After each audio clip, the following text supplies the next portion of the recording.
ಮೈಸೂರಿನಲ್ಲೂ ಕೂಡ auto gas ಪರದಾಟ ಮುಂದುವರೆದಿದೆ. 1 ಕಿಲೋಮೀಟರ್ ಮೀರಿ ಕ್ಯೂ ನಿಂತಿದ್ದಾರೆ ಆಟೋ ಚಾಲಕರು. ಮೈಸೂರಿನ ದಿವಾನ್ಸ್ ರಸ್ತೆಯಲ್ಲಿ ಆಟೋಗಳು ನಿಂತಿದ್ದಾವೆ. ಕಿಲೋಮೀಟರ್ ಗಟ್ಟಲೆ ಕ್ಯೂ ಇದೆ. ಮುಂಜಾನೆ 5 ಗಂಟೆಯಿಂದಲೇ ಆಟೋ ಗ್ಯಾಸ್ಗೆ ಕ್ಯೂ. ಊಟ ತಿಂಡಿ ಬಿಟ್ಟು ನಿಲ್ಲುವಂತಹ ಪರಿಸ್ಥಿತಿ ಈಗ ಆಟೋ ಚಾಲಕರಿಗೆ. ಗ್ಯಾಸ್ ಸಿಗದೆ ಜೀವನ ನಡೆಸೋದು ಕಷ್ಟ ಅಂತ ಅಳಲನ್ನ ತೋಡ್ಕೊಳ್ತಾ ಇದ್ದಾರೆ.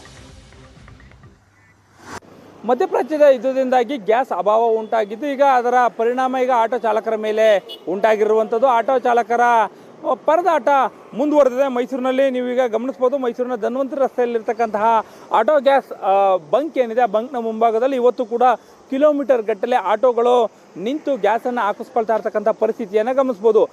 ಬಿಸಿಲನ್ನು ಕೂಡ ಲೆಕ್ಕಿಸ್ತಾ ಈಗ ಆಟೋ ಡ್ರೈವರ್ಗಳು ಗ್ಯಾಸನ್ನು ಆಟೋಗಳಿಗೆ ತುಂಬಿಸ್ಕೊಳ್ಳುವಂಥ ಕೆಲಸವನ್ನು ಮಾಡ್ತಿದ್ದಾರೆ. ಇವತ್ತು ಕೂಡ ಮಧ್ಯರಾತ್ರಿಯಿಂದನೇ ಕೂಡ ಜನ ಗ್ಯಾಸನ್ನು ಹಾಕಿಸ್ಕೊಳ್ಳಿಕ್ಕೆ ಈಗ ಆಟೋಗಳನ್ನು ಸರತಿ ಸಾಲಲ್ಲಿ ನಿಲ್ಲಿಸಿರ್ತಕ್ಕಂಥದ್ದು. ಮಧ್ಯರಾತ್ರಿಯಿಂದ ಈಗಾಗಲೇ ಮಧ್ಯಾಹ್ನ ಕಳೀತಾ ಇದೆ.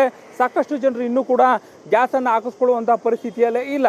ಬಂಕ್ಗಳಲ್ಲಿ ಗ್ಯಾಸ್ಗಳನ್ನು ಹಾಕಿಸ್ಕೊಳ್ಳುವಂಥ ಸಂದರ್ಭದಲ್ಲೂ ಕೂಡ ಡ್ರೈವರ್ಗಳು ಗಲಾಟೆಯನ್ನು ಮಾಡುವಂಥ ಕೆಲಸವನ್ನು ಕೂಡ ಮಾಡ್ತಿದ್ರು. ಹಾಗಾಗಿಯೇ ಕೂಡ ಇವತ್ತು ಏನು ಗ್ಯಾಸನ್ನು ಹಾಕಲಾಗ್ತಾ ಇದೆ, ಪೊಲೀಸರ ಭದ್ರತೆಯಲ್ಲಿ ಆಟೋಗಳಿಗೆ ಗ್ಯಾಸನ್ನು ತುಂಬಿಸುವಂಥ ಕೆಲಸವನ್ನು ಮಾಡ್ತಾ ಇದ್ದಾರೆ. ನೀವಿಲ್ಲಿ ಗಮನಿಸ್ಬೋದು, ಆ ಒಂದು ಗ್ಯಾಸ್ ಬಂಕ್ ಏನಿದೆ, ಬಂಕ್ನಲ್ಲಿ ಪೊಲೀಸ್ ವಾಹನವನ್ನು ನಿಲ್ಲಿಸ್ಕೊಂಡು ಪೊಲೀಸರ ಸಮ್ಮುಖದಲ್ಲೇ ಕೂಡ ಯಾವುದೇ ರೀತಿಯಾದಂತಹ ಗಲಾಟೆಗಳಾಗಬಾರ್ದು ಆ ರೀತಿಯಲ್ಲಿ ನೋಡ್ಕೊಂಡಿರ್ತಕ್ಕಂಥದ್ದು. ಬಹಳ ಮುಖ್ಯವಾಗಿ ಈಗ ಏನು ಗ್ಯಾಸ್ ಸಿಗ್ತಾ ಇದೆ ಅದು ಕೂಡ ಸಂಪೂರ್ಣ ಸಿಗುತ್ತೆ ಅನ್ನೋ ಒಂದು ಲೆಕ್ಕಾಚಾರಗಳಿಲ್ಲ. ಈಗಾಗಲೇ ಕೂಡ ಬಂಕ್ನ ವ್ಯವಸ್ಥಾಪಕರು ಕೂಡ ಅದರ ಮಾಹಿತಿಯನ್ನು ಆಟೋ ಡ್ರೈವರ್ಗಳಿಗೆ ಕೊಡುವಂಥ ಕೆಲಸವನ್ನು ಕೂಡ ಮಾಡಿದ್ದಾರೆ. ಯಾಕಂದರೆ ಲಿಮಿಟೆಡ್ ಸ್ಟಾಕ್ ಇರುವಂಥದ್ದನ್ನು ಈಗಾಗಲೇ ಕೂಡ ಡಿಸ್ಪ್ಲೇ ಮಾಡಲಾಗಿದೆ. ಸರ್, ಈಗ ತಾವು ಎಷ್ಟೊತ್ತಿಂದ ಕಾಯ್ತಾ ಇದ್ದೀರಿ? ತಮಗೆ ಗ್ಯಾಸ್ ಸಿಗುತ್ತೆ ಅನ್ನೋ ನಂಬಿಕೆ ಇದೆಯಾ? 7 ಗಂಟೆಗೆ ಬಂದಿದ್ದೀವಿ. ಅಲ್ಲಿ ಗಂಟೆ ಹೋದ್ಮೇಲೆ ಗೊತ್ತಾಗೋದು ಸಿಗ್ತದೆ ಸಿಗಲ್ವ ಅಂತ. ಅದು ಹೇಳೋಕ್ಕಾಗಲ್ಲ. ಲಾಸ್ಟ್ ಎಂಡಿಂಗ್ ನಮಗೆ ಆಗ್ಬೋದು, ಇಲ್ಲ ಅದೃಷ್ಟ ಆದರೆ ಮುಂದಕ್ಕೂ ಸಿಗ್ಬೋದು. ನಮ್ಮ ಮನೆ ಬರ ಇದ್ದಂಗೆ ಹಂಗೆ ಆಗ್ಬಿಟ್ಟಿದೆ ಪರಿಸ್ಥಿತಿ. ಯಾರು ಕೇಳೋರಿಲ್ಲ, ಹೇಳೋರಿಲ್ಲ. ನೋಡೋಕ್ಕೆಲ್ಲ ವಿರೋಧ ಪಕ್ಷದವರು ಅದಕ್ಕೆ ಇದಕ್ಕೆ ಎಲ್ಲದಕ್ಕೂ ಮುಂದೆ ಬಂದು ನಿಂತ್ಕೊತಾರೆ. ಆಟೋದವ್ರು ಪರಿಸ್ಥಿತಿ ಅಂತ ಯಾರು ಒಬ್ಬರು ಗಣ್ಯ ವ್ಯಕ್ತಿಗಳು ಅನ್ನಿಸ್ಕೊಂಡ್ರು ಒಬ್ಬರು ಬರಲ್ಲ. ಅಣ್ಣ, ನಿಮ್ಮ ಆಟೋ ಹಿಂದೆ ಎಷ್ಟು ಆಟೋ ಇನ್ನುವೆ ಬಂದಿಲ್ಲ ಸರ್.